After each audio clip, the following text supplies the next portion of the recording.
The three crimson suns hung low in the sky, bathing Parathi Prime in a perpetual orange-red glow. From the shuttle window, Dylan Thorne watched as the crystalline spires of the capital city rose like solidified magma against the plasma storm-riddled horizon. He'd studied the Parathi civilization extensively during his diplomatic training, but no holographic simulation could have prepared him for the raw, primal beauty of their world.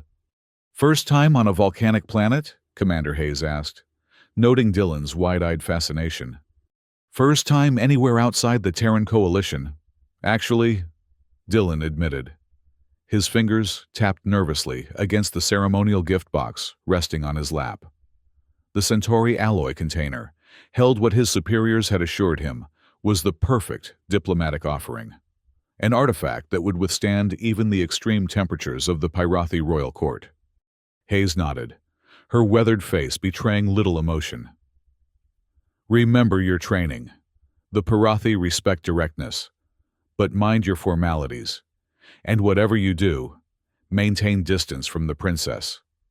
A slight hesitation. "Especially Princess Liza."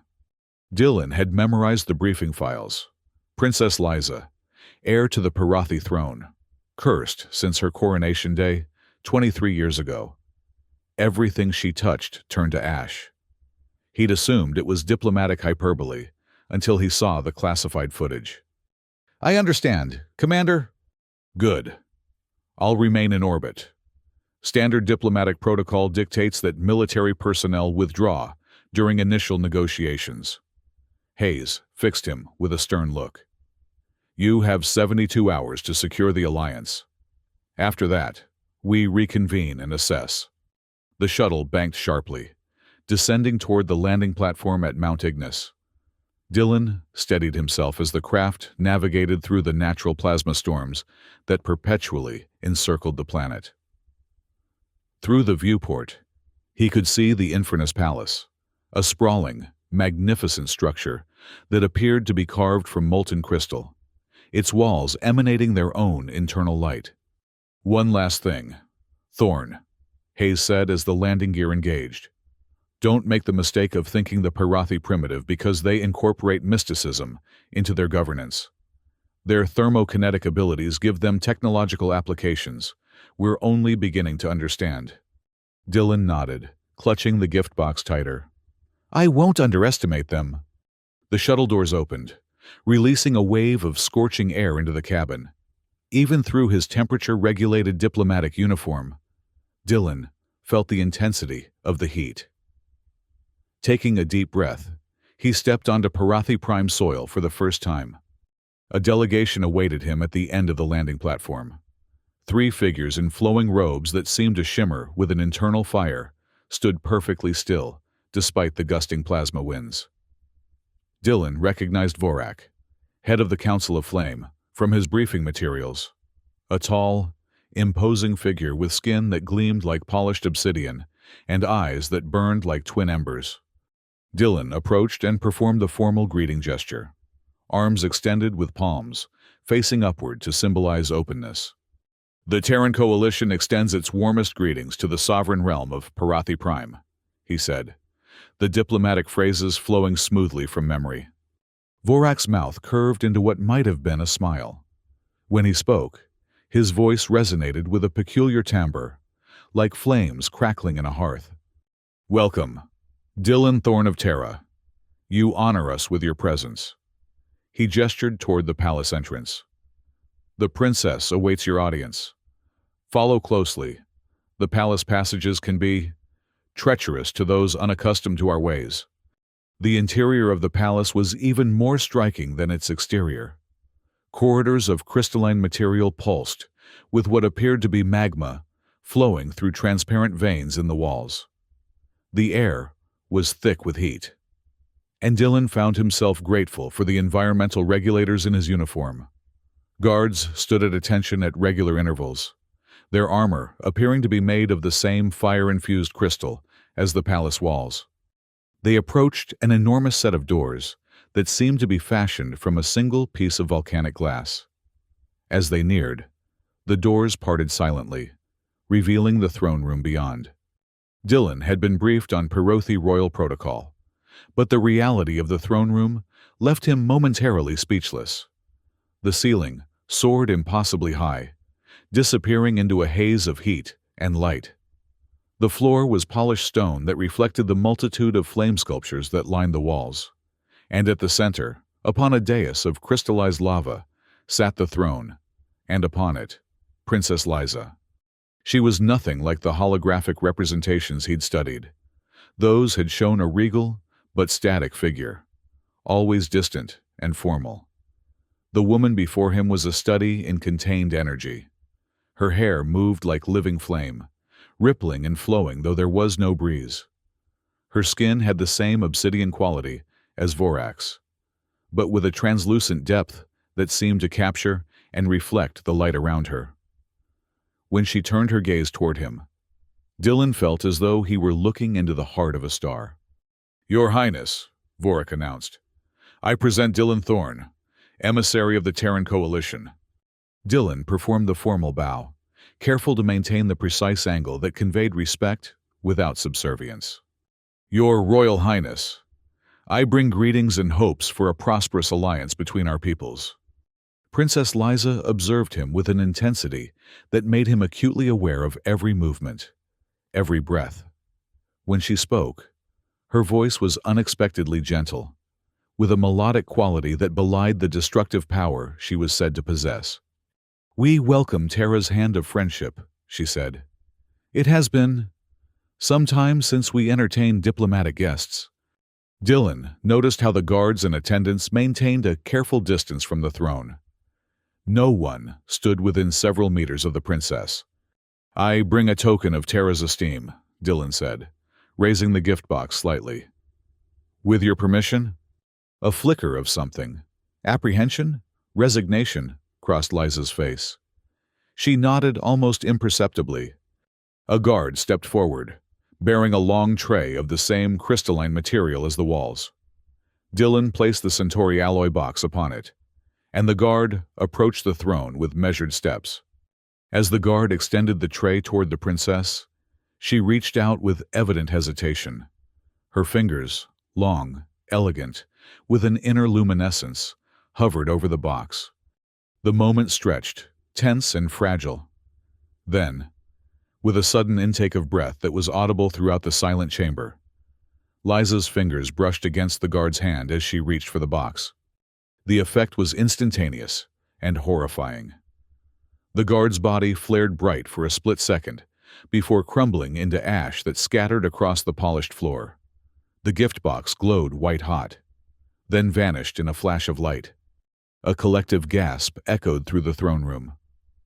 Dylan stood frozen, his diplomatic training momentarily forgotten in the face of what he'd just witnessed.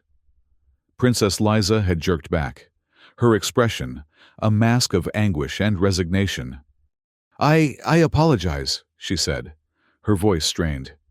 "This is why we maintain certain protocols." What happened next would later be recorded in both Terran and Pyrothi historical accounts as the moment that changed the course of interplanetary relations forever. As Princess Liza shifted on her throne, visibly distressed by the incident, she lost her balance. It was a small movement, a moment of vulnerability that contradicted her otherwise perfect composure. Without thinking, acting purely on instinct, Dylan lunged forward and caught her arm to steady her. The throne room fell into absolute silence. Every Pyrothi in attendance stared in horror, clearly expecting Dylan to be reduced to ash in an instant. Princess Liza herself looked at the point of contact between them with an expression of utter disbelief. But Dylan remained whole, unburned, alive. "Why aren't you burning?" she whispered, her voice barely audible. Before Dylan could respond, Vorak stepped forward, his face contorted with a mixture of shock and something darker. Calculation, perhaps. "Guards, secure the Terran!" Two guards rushed forward, plasma weapons materializing in their hands. Dylan released the princess's arm and stepped back, raising his hands in a placating gesture. "I meant no offense," he said quickly. I acted without thinking. This is unprecedented, Vorak declared, his voice echoing through the chamber. The audience is concluded. The council must convene immediately. He turned to Dylan. You will be escorted to the guest quarters until we determine the significance of this event. As Dylan was led away, he caught a final glimpse of Princess Liza. She was staring at her own hands with an expression that mingled wonder and desperate hope. The guest quarters, despite their name, felt more like a luxurious prison. The room was spacious and appointed with what appeared to be Pyrothi comforts, furniture carved from cooled volcanic stone, wall recesses that emanated pleasant warmth, and a large viewport overlooking the capital city with its rivers of flowing magma. But the door was guarded, and Dylan's communication devices had been politely but firmly confiscated. He paced the perimeter of the room, his mind racing through the implications of what had happened. By all accounts, Princess Liza's curse was absolute. Everything she touched turned to ash. Yet he had touched her and remained unharmed. What did that mean? And more importantly, how would it affect his diplomatic mission? Hours passed with no word from the council. Dylan had just begun to wonder if he'd been forgotten when a soft chime at the door announced a visitor. He turned, expecting to see Vorak or perhaps a palace official. Instead, Princess Liza herself stood in the doorway, having somehow evaded her own guards.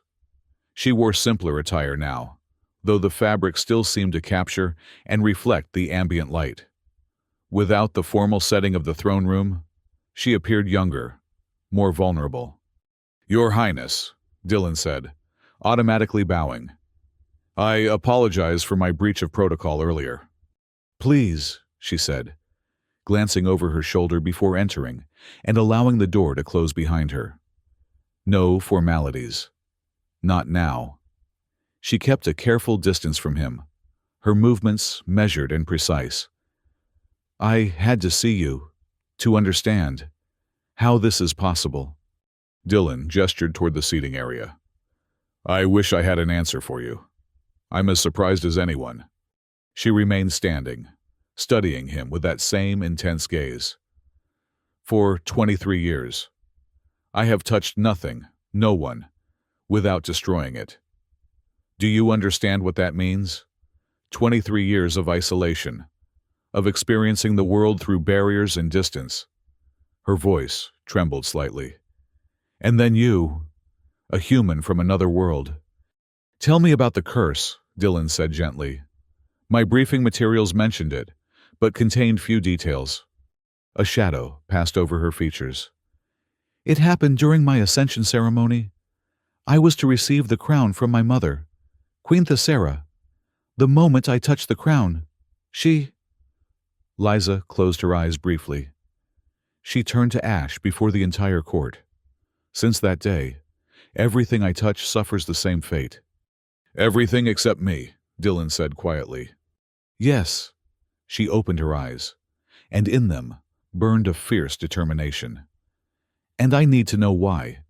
Over the next hour, Liza revealed more about her life under the curse. How the Council of Flame had stepped in to govern in her name while keeping her as a figurehead. How she'd been taught to live without touch, to rule without connection. The isolation had shaped her into something both more and less than the queen she was meant to be. "The Council claims it's for my protection as much as for the kingdom's," she said. "But sometimes I wonder if they prefer me this way. Powerful in name, but unable to truly rule." "Have they searched for a cure?" Dylan asked. "Officially, yes. But after the first few years," she shrugged, a very human gesture that seemed at odds with her otherworldly appearance. "The search became less urgent. The council adapted to their role as my hands in governance." "And the people, what do they believe?" "They know only what the council tells them. That their princess is powerful but dangerous. That she rules from a distance for their protection." A bitter smile curved her lips. "They call me the untouchable queen. Yet, here you are, Dylan observed, taking a considerable risk by meeting with me alone. Because you changed everything today. For the first time, a genuine smile lit her features, transforming her from merely beautiful to breathtaking. You gave me hope. After Liza left, returning to her own chambers before her absence could be noted, Dylan couldn't sleep. His diplomatic training had prepared him for complex negotiations, for cultural misunderstandings, even for hostile receptions. It had not prepared him for becoming the center of what appeared to be a pivotal moment in Parathi politics, or for the strange connection he felt to Princess Liza. The next morning, he was summoned to meet with Vorak and select members of the Council of Flame. The meeting chamber was smaller than the throne room, but no less impressive, with walls of polished volcanic glass and a round table that appeared to be carved from a single, massive crystal. Vorak sat at the head of the table, flanked by two council members whom Dylan recognized from his briefing materials: Katha, the stern-faced chief of the Royal Guard, and an older Pyrathi whose name Dylan couldn't recall. "Mr. Thorne," Vorak began without preamble, "yesterday's incident has raised serious questions about your presence here." "I meant no disrespect," Dylan said, adopting the formal tone of diplomatic discourse. "If I've caused offense—" "This is not about offense," Katha interrupted, her voice sharp. "This is about impossibility. No one touches the princess without consequences. No one." "Yet he did," said the older council member. "Which leaves us with two possibilities. Either the curse has somehow been lifted, or the Terran possesses some unknown protection.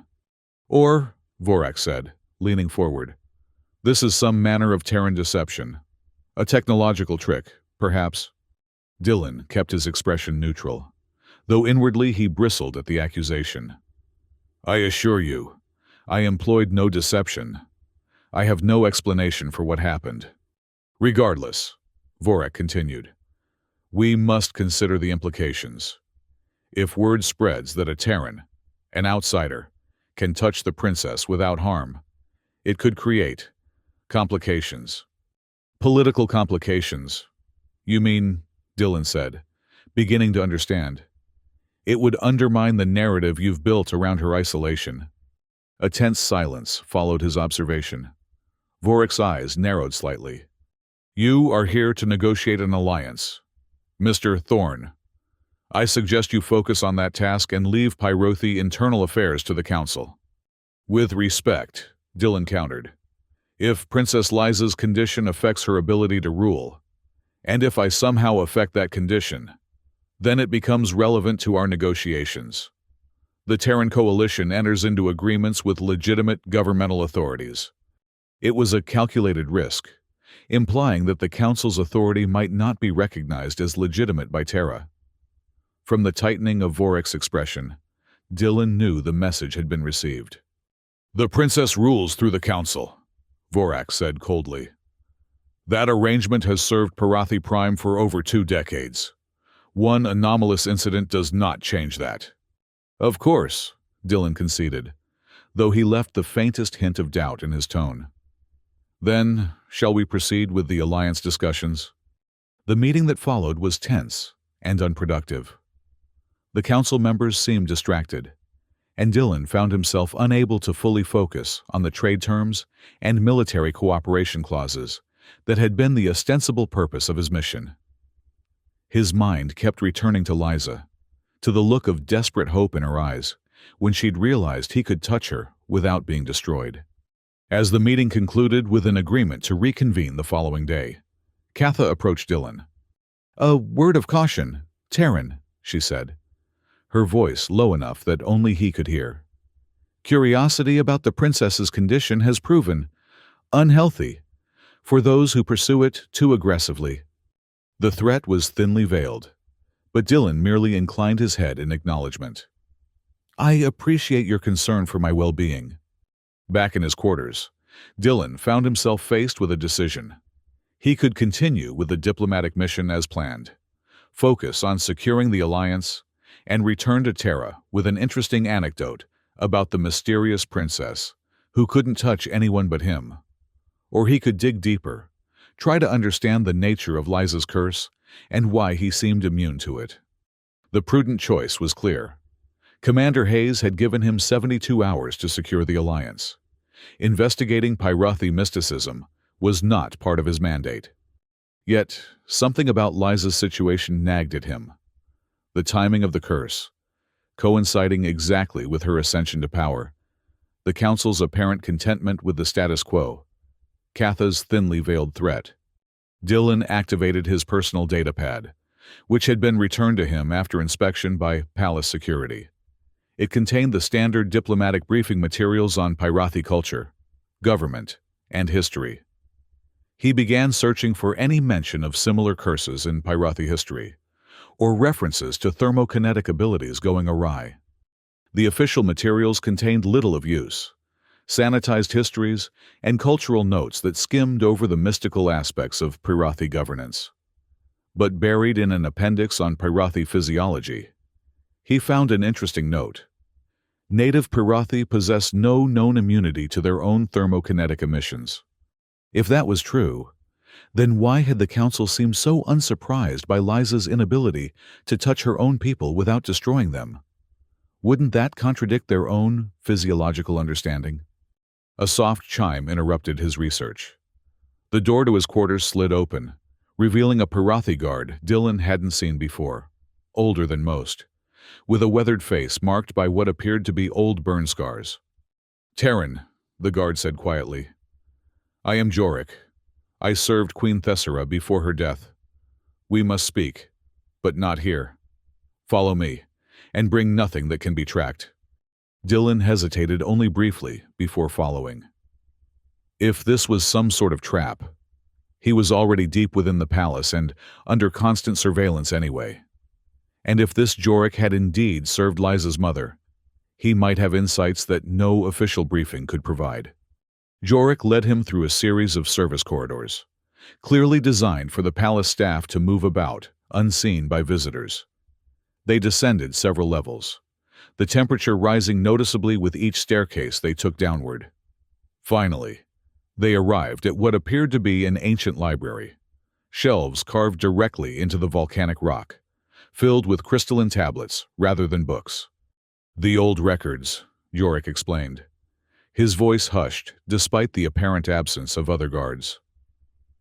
"From before the Council consolidated power. They are kept here, officially for preservation, but few are granted access."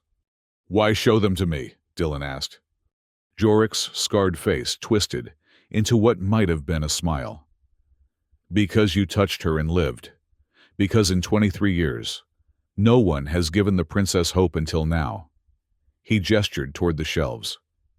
"And because what happened to her was no natural curse." The revelation hung in the hot, still air between them. "You're saying someone did this to her deliberately?" Dylan asked, though he had already begun to suspect as much. "The Ascension Ceremony," Jorik said, moving toward a specific shelf and removing a crystal tablet. "I was there, standing guard beside Queen Thessera. I saw—" He paused, his expression darkening. "I saw Vorak perform a ritual just before the crown was passed. Something secret, hidden from most eyes. And then, when the princess touched the crown and her mother turned to ash, I saw not horror on his face, but satisfaction." The tablet Jorik held began to glow faintly as he activated it. A three-dimensional projection appeared above its surface, a recording of some kind, though the image was degraded and flickering. "This was salvaged from the Royal Archives," Jorik explained. "Watch." The recording showed a darkened chamber, illuminated only by what appeared to be pools of molten material. A figure that Dylan recognized as a younger Vorak stood before an altar-like structure, chanting in a language Dylan's translator couldn't process. In his hands, he held what appeared to be a vial of dark liquid. "Queen Thessera's blood," Jorik said quietly. "Taken during a routine medical examination, or so she was told." In the recording, Vorak poured the blood onto a complex symbol etched into the altar's surface. The liquid began to glow, then seemed to vaporize, rising in a cloud of luminescent particles that Vorak somehow gathered and compressed into a small, dense point of light. Blood binding, Jorik explained. An ancient and forbidden practice. He bound the princess's thermokinetic abilities to her mother's blood, ensuring that her power would destroy any living thing she touched. But why? Dylan asked, though he was beginning to see the political calculation behind such a move. A princess who cannot touch her people cannot truly connect with them, Jorik said simply. She becomes a symbol, not a leader, and symbols can be controlled, interpreted, managed by those who position themselves as intermediaries. The Council of Flame, Dylan said. Jorik nodded grimly. Exactly. With Queen Thessera dead and Princess Liza isolated by her curse, the Council, led by Vorak, became the true power on Parathi Prime. But why am I immune? Why can I touch her? That, Jorik said, is the question that has Vorak and the Council terrified. The blood binding was species-specific, targeted at Parathi physiology. They never anticipated contact with other sentient species. You, as a human, exist outside the parameters of the curse. Dylan processed this information, its implications expanding like ripples in a pond. Does Liza know about the blood binding? No. She believes what the Council has always told her, that her own power turned against her in a moment of emotional intensity. Jorik's expression softened slightly. She has carried that guilt for 23 years, believing she killed her own mother. The injustice of it struck Dylan like a physical blow. We have to tell her the truth. Yes, Jorik agreed, but we must be careful. If Vorak discovers that we know. A sudden alarm blared through the library, cutting off Jorik's warning. Red light pulsed from crystals embedded in the ceiling. We've been discovered, Jorik said, immediately moving toward a section of wall that appeared identical to the rest. He pressed his palm against it, and a hidden passage revealed itself. Quickly! This leads to the old temple network beneath the city. Find the princess. Tell her what you've learned. I'll hold them off. Come with me, Dylan urged. But Jorik was already drawing a weapon, a crystalline device that hummed with energy. Go, Jorik commanded. The future of Parathi Prime depends on it. Dylan hesitated only a moment longer before ducking into the passage. Behind him, he heard the library doors slide open and Katha's voice ring out, commanding Jorik to stand down. Then came the distinctive sound of plasma weapons discharging, and the passage sealed itself shut, plunging Dylan into near-total darkness. The only illumination came from bioluminescent organisms that clung to the rough-hewn walls of the tunnel. Creatures adapted to the extreme heat and pressure of Parathi Prime's subsurface. Their pale blue-green light created just enough visibility for Dylan to navigate the descending passage. The heat was intense and growing more so with each step downward. Dylan's diplomatic uniform, well designed to regulate temperature in a wide range of environments, was approaching the limits of its capabilities. Sweat poured down his face and back, and each breath felt like inhaling steam. Yet, strangely, the heat didn't feel as debilitating as it should have. Dylan had studied enough xenobiology to know that a human should not be able to function in these conditions without specialized equipment. Was this another anomaly, like his immunity to Liza's curse? The tunnel branched repeatedly, forming a complex network that Dylan quickly realized he had no hope of navigating alone. He was about to stop and reconsider his options when he heard voices echoing from somewhere ahead, speaking Pyrothai, their words just beyond the range of his translator to process clearly. Moving cautiously toward the sound, Dylan emerged into a larger chamber where several tunnels converged. And there, illuminated by the same bioluminescent light that had guided his way, stood Princess Liza. She whirled at his approach, her hands raised defensively, flames dancing between her fingers. When she recognized him, The fire didn't extinguish, but it condensed, becoming more controlled. "Dylan?" Her voice echoed in the chamber. "How did you find this place?" "Yorick showed me a secret passage from the old library," he explained quickly. "Katha and her guards found us.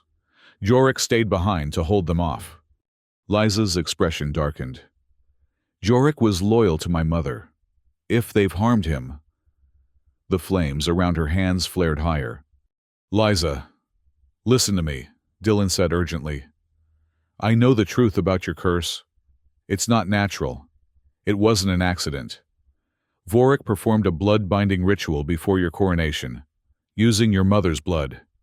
He deliberately caused your power to turn destructive when you touch others." For a moment, she stared at him in disbelief.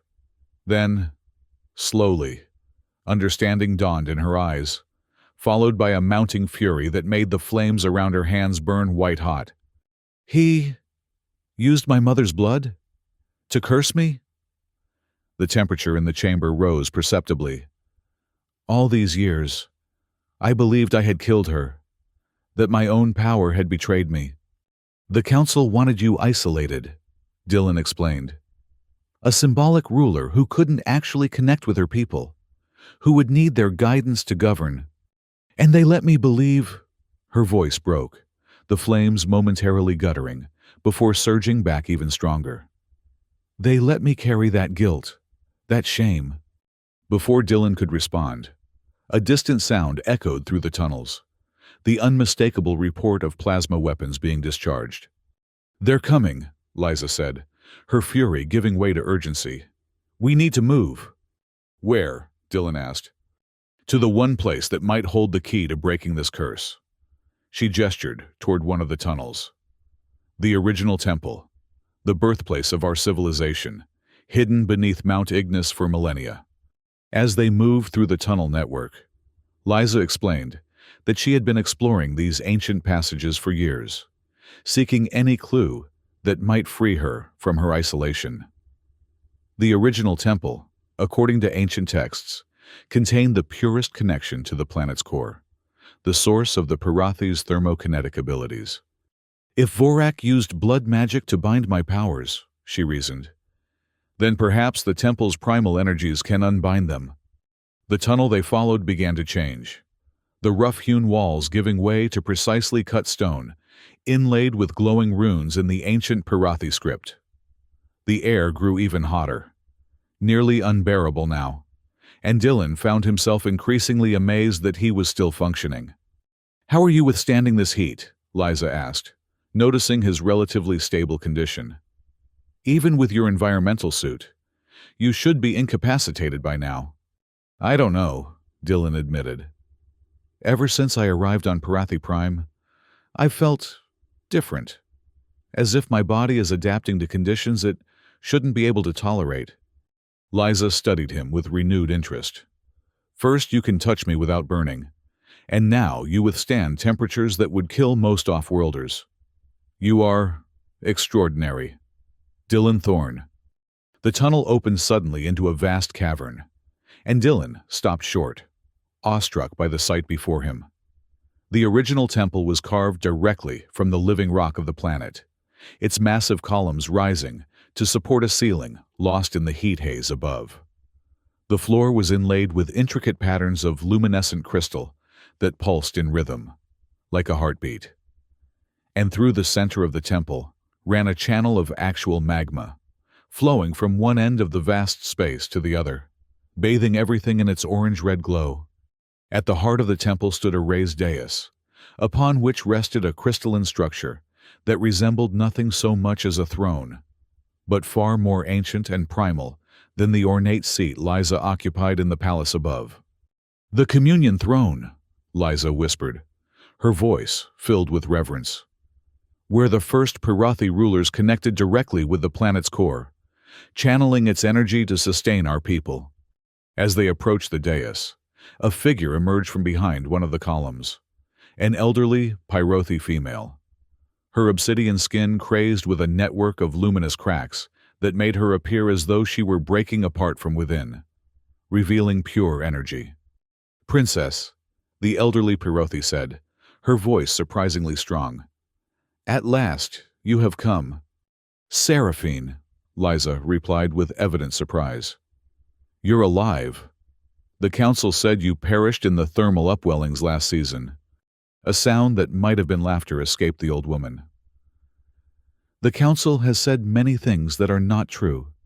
As you are beginning to discover, her gaze shifted to Dylan. And you have brought the catalyst. Good. You know who I am? Dylan asked. I know what you represent, Seraphine replied cryptically. A key that fits a lock. A connection that completes a circuit. She turned back to Liza. The blood binding that constrains you can be broken here, at the source of all Pyrothi power. But it will require great courage, and his assistance. Before Liza could respond, the sound of pursuit grew louder, plasma discharges and shouted commands echoing through the tunnels they had traversed. Katha and her guards, Liza said grimly. They've followed our trail. Then we must act quickly, Seraphine urged, moving toward the dais. Princess, take your rightful place upon the communion throne. And you, Terran, stand ready to anchor her when the binding breaks. Liza ascended the steps of the dais, approaching the ancient throne with visible trepidation. What will happen? She asked Seraphine. The blood binding has not only prevented you from touching others without destroying them, the elder explained. It has also blocked your connection to your true power, the ability to transition between physical form and pure thermokinetic energy at will. The throne will restore that connection, but the process will be traumatic. Dylan moved to stand beside the dais. What do I need to do? When the binding begins to break, she will need an anchor, something to hold her to her physical form while her energy recalibrates. You, who can touch her without burning, must provide that anchor. Seraphine's expression grew grave. But be warned, the energies involved will be extreme. Your immunity to her touch may not extend to the full force of her unleashed power. I understand the risk, Dylan said. The sounds of pursuit were growing closer by the moment. They had no time for hesitation. Liza settled onto the ancient throne, her hands gripping the crystalline armrests. Immediately, the patterns in the floor began to pulse more rapidly, and the magma channel flowing through the temple surged higher. Now, Princess, Seraphine instructed, reach deep within yourself. Find the barrier that has contained your true nature for so long, and push against it with all your strength. Liza closed her eyes, her breathing becoming deep and measured. The air around her began to shimmer with heat, and Dylan could see beads of what appeared to be molten material forming on her skin, only to be reabsorbed moments later. I can feel it, she gasped. A wall of cold, unnatural, alien to my being. That is the blood binding, Seraphine confirmed. Push through it.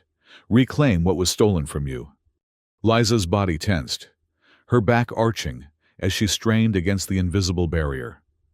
The throne began to glow, first red, then orange, then white-hot, responding to her efforts.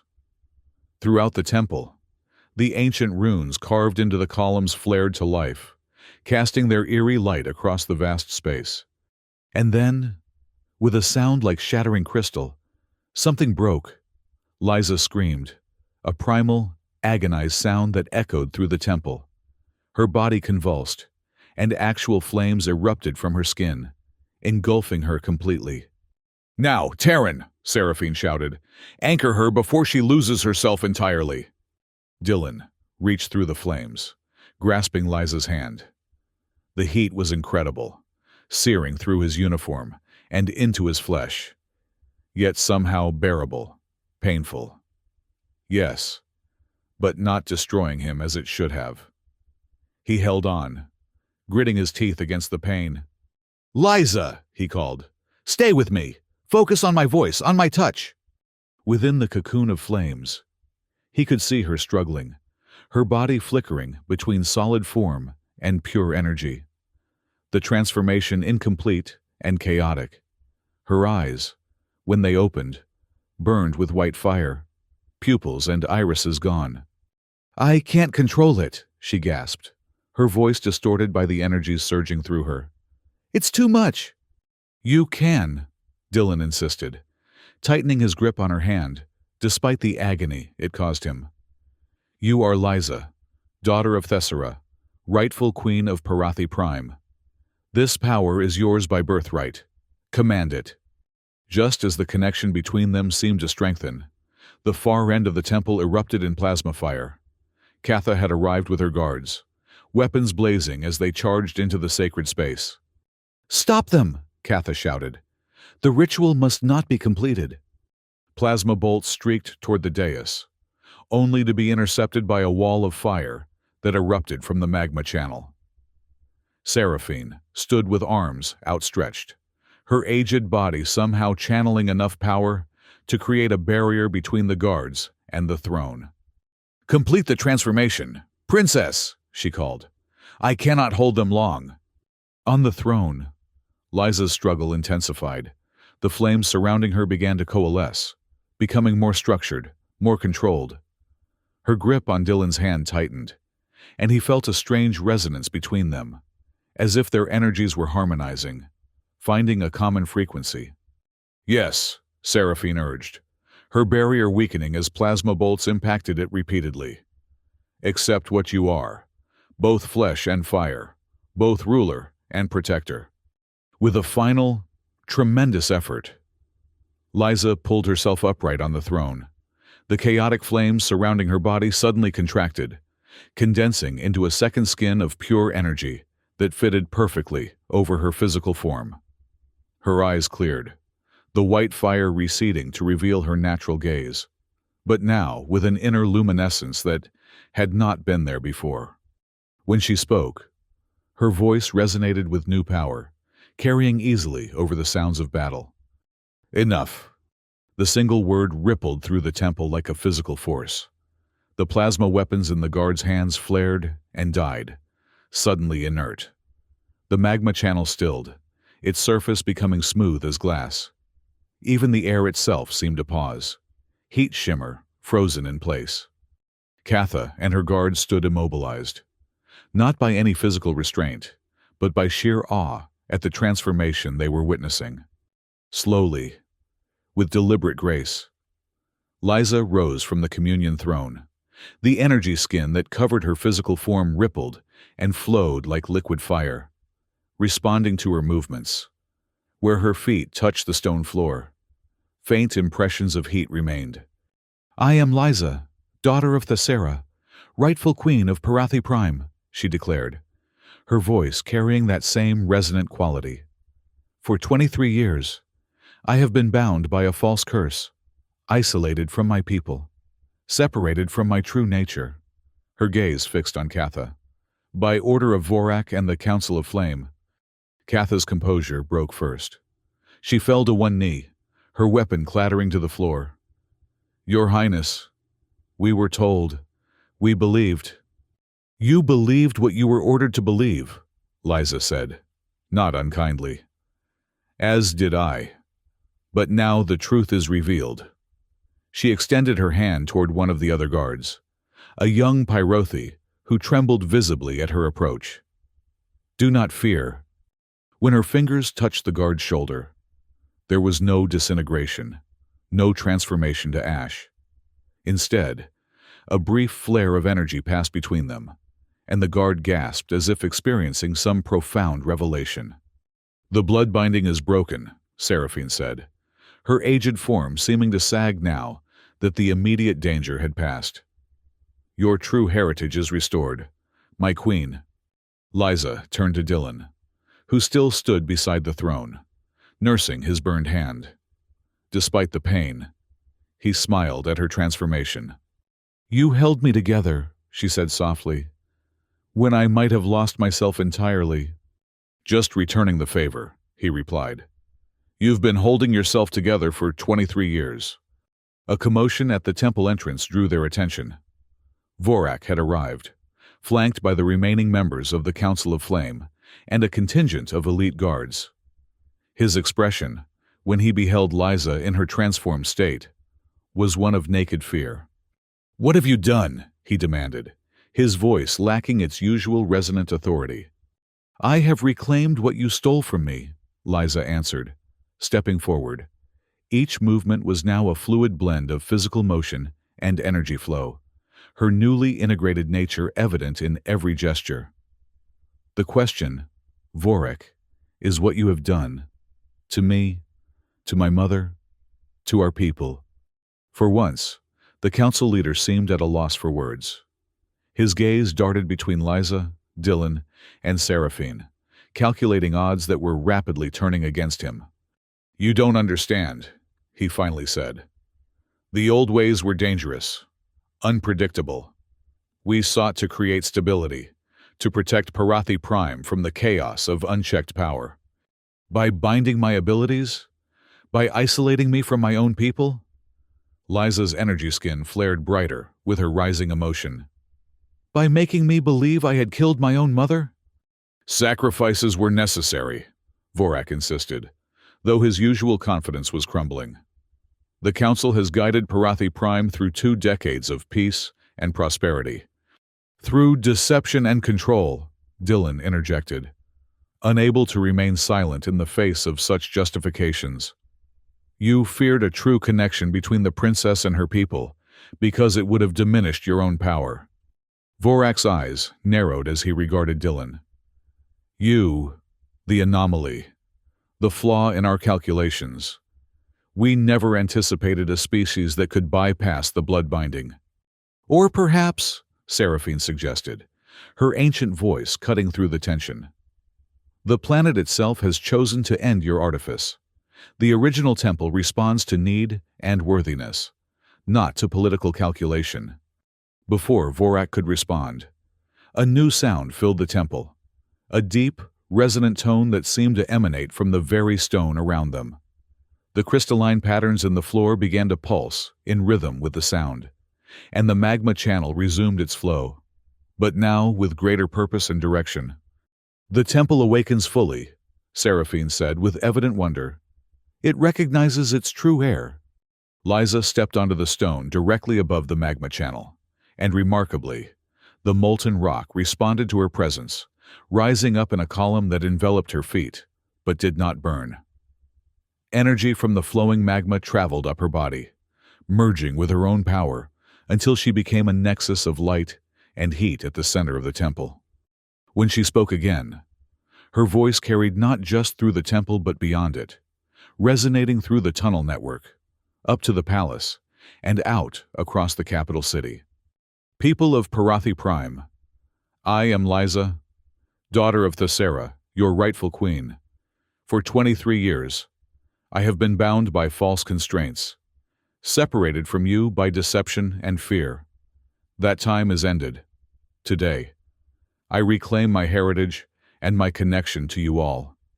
Throughout the capital, Parathi citizens paused in their activities, hearing their princess's voice, not just with their ears, but with a deeper sense, a connection to the planet's core energy that all Parathi shared to some degree.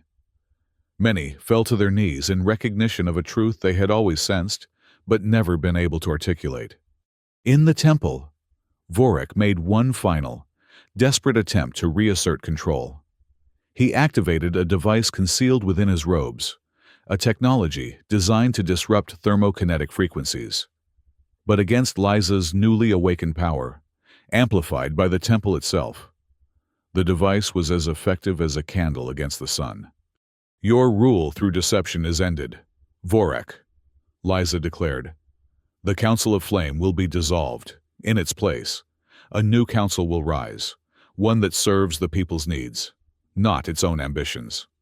With a gesture, she caused the magma column to recede, returning to its channel. The resonant tone faded, though its echo seemed to linger in the very stones of the temple. "Guards," she commanded, "escort Vorek and the council members to the palace. They are to be confined but treated with dignity until their fate can be properly determined."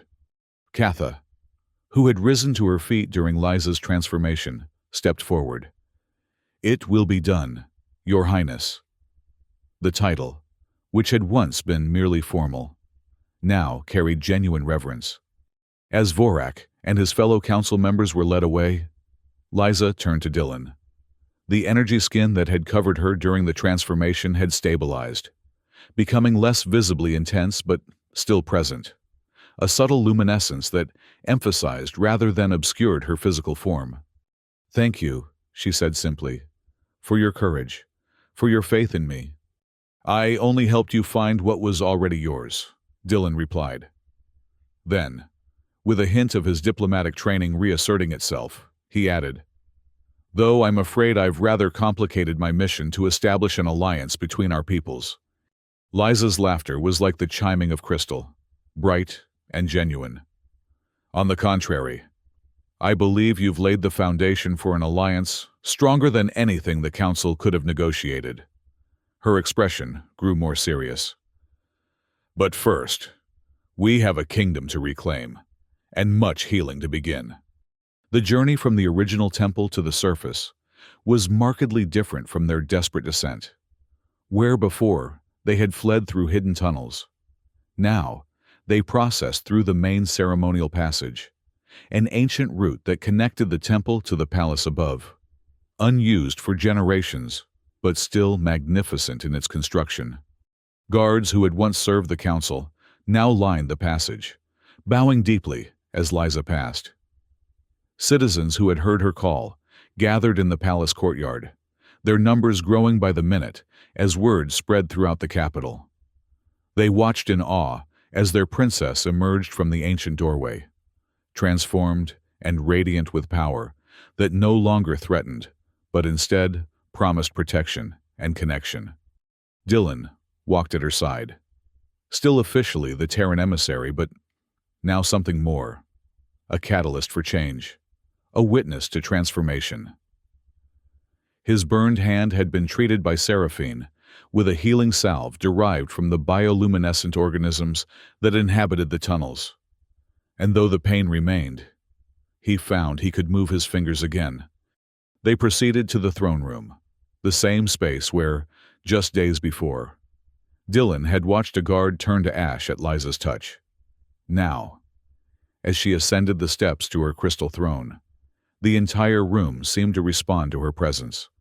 The walls pulsed with light, and the air itself grew charged with energy that was powerful but controlled, no longer destructive. Standing before her assembled people, Liza raised her hands. Where once this gesture would have inspired fear, now it brought a hush of anticipation. "People of Parathi Prime," she began, her voice carrying that same resonant quality it had acquired in the temple. "Today marks a new beginning for our world. For too long, we have been governed by separation and fear. The Council of Flame maintained their power by keeping me isolated from you, by binding my abilities so that my touch brought only destruction." A murmur ran through the crowd as this revelation sank in. "That binding is broken," Liza continued. "I stand before you now as I was meant to be, both flesh and fire, both ruler and protector. I can touch without destroying. I can connect without harming." To demonstrate, she reached out and placed her hand on the shoulder of the nearest attendant, who gasped not in pain, but in wonder, as a brief flare of energy passed between them. "In the days to come, there will be many changes. The Council of Flame will be replaced by representatives chosen by the people, from all regions of Parathi Prime. Ancient technologies and abilities, long suppressed, will be rediscovered and shared. And perhaps most importantly," here she turned to look at Dylan, "we will open ourselves to new connections beyond our world." She gestured for Dylan to step forward. "This is Dylan Thorne of Terra. He came seeking an alliance between our peoples. Instead, he helped restore the true heart of Parathi Prime. For this, he has earned not just our gratitude but our friendship." Dylan bowed, conscious of the hundreds of eyes upon him. "Your Highness honors me. I came as a diplomat, but I remain as a friend, and as a representative of Terra's genuine desire for partnership with a free and sovereign Parathi Prime." "And you shall have it," Liza declared. Let the first act of my true reign be this: an alliance with Terra, founded not on the manipulations of the Council, but on mutual respect and shared purpose. The crowd erupted in cheers, a sound that had not been heard in the throne room for 23 years. The energy of their collective joy seemed to feed into the ambient power of the palace itself, causing the crystalline walls to pulse with increased brilliance. As the formal announcements concluded and the crowd began to disperse, Liza beckoned Dylan to join her in a side chamber, a smaller, more intimate space where the constant heat of the palace was moderated to a level more comfortable for human physiology. Your Commander Hayes will be expecting your report soon, Liza observed. Will she be surprised by these developments? Shocked would be a more accurate term, Dylan admitted with a smile. I was sent to negotiate trade agreements and mutual defense pacts. Overturning an entrenched political system wasn't exactly in my mission parameters. And yet you risked everything to help me. Liza studied him with those luminous eyes. Why? Dylan considered the question carefully. At first, it was curiosity. Why I alone could touch you without being destroyed. Then it became about justice. The wrong that had been done to you deserved to be righted. He paused. And then, I suppose, it became personal. I couldn't stand by and watch you suffer under a false curse when I had the means to help break it. Liza nodded, satisfied with his answer. The Terran Coalition is fortunate to have such a representative. As am I. She moved closer, the energy field that now permanently surrounded her physical form, creating a pleasant warmth between them. What happens now, Dylan Thorne? You have completed your mission, more successfully than anyone could have anticipated. Will you return to Terra immediately? That depends, he replied. There's still much to formalize in our new alliance. Treaties to draft, agreements to specify. It could take weeks, months, even. Good, Liza said simply.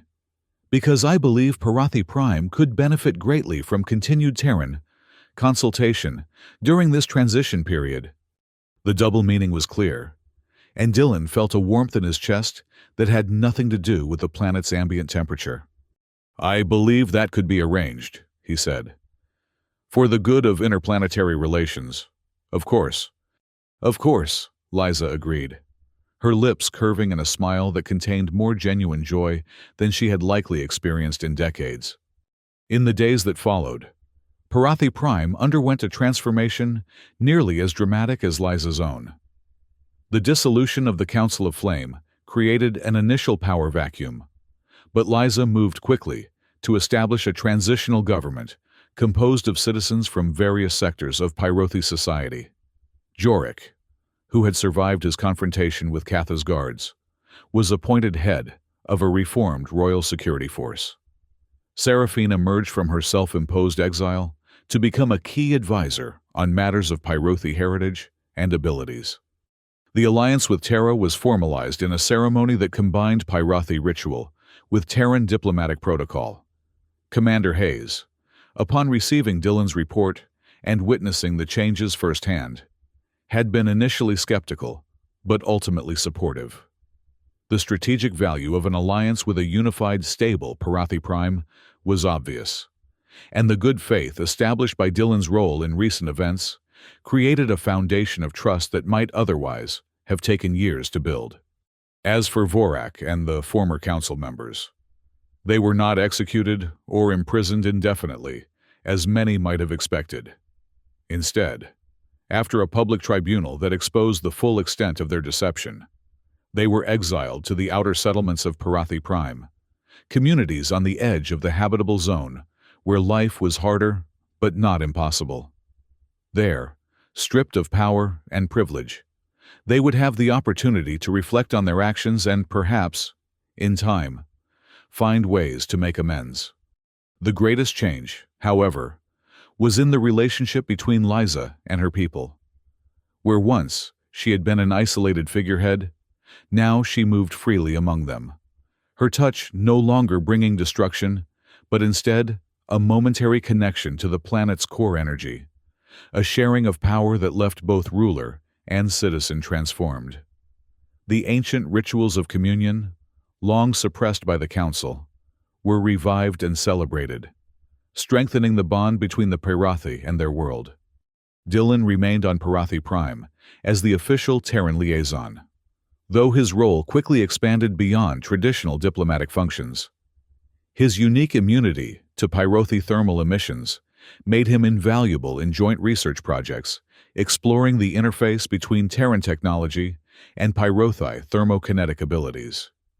And his personal relationship with Queen Liza, for she had formally assumed that title in a coronation ceremony held in the original temple, became the subject of much speculation and generally approving gossip among both Parathi and Terran observers.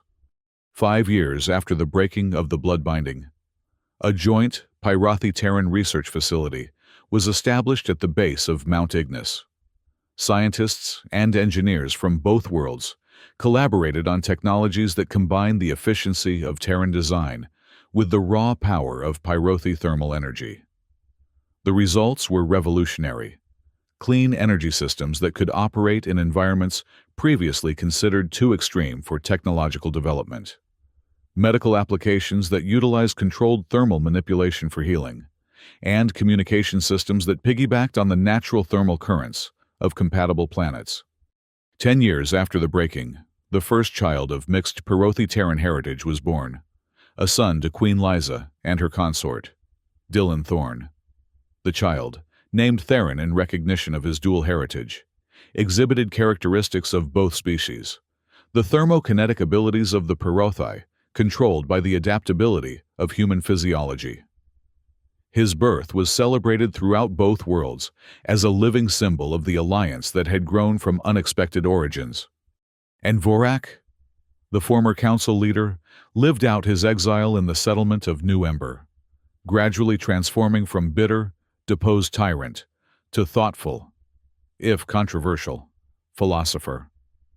His writings on the nature of power and the dangers of isolation eventually found readers even in the capital, where they served as a cautionary reminder of how easily governance could become corrupted when separated from those it was meant to serve. On the 20th anniversary of what came to be known as the Unbinding, Queen Liza and consort Dylan stood once again in the original temple, their son between them. The temple had been partially opened to the public, though its deepest chambers remained accessible only to the royal family and selected scholars. The communion throne, restored to its original purpose, pulsed with energy as Liza placed her hand upon it. 20 years ago, I discovered that everything I touched turned to ash, she said to the assembled witnesses, except one human who showed me that connection was still possible. Today, we celebrate not just the breaking of a curse, but the building of a bridge between ruler and citizens, between worlds, between past and future. Dylan, his hair now streaked with silver, but his eyes still bright with the same determination that had led him to reach for Liza's hand 2 decades earlier, placed his own hand beside hers on the throne. From ash to alliance, he said, completing the ritual phrase that had become the motto of their joint reign. From isolation to connection. From fear to hope, added young Theron, his voice still high with youth, but carrying the same resonant quality as his mother's. As their 3 hands rested on the ancient stone, the magma channel flowing through the temple surged higher, casting its warm light over all who had gathered to witness this commemoration. And in that light, the people of 2 worlds saw not the shadows of past deception, but the bright promise of a shared future. A promise born from the moment a human touched a cursed queen and remained unburned, proving that even the most destructive power could be transformed by connection into something that nurtured rather than destroyed. In the glow of 3 suns and the heat of a planet's core, ash had become foundation, and isolation had become strength, a transformation as profound and enduring as the bond between a woman of fire and the man who had helped her reclaim her true nature. one touch at a time.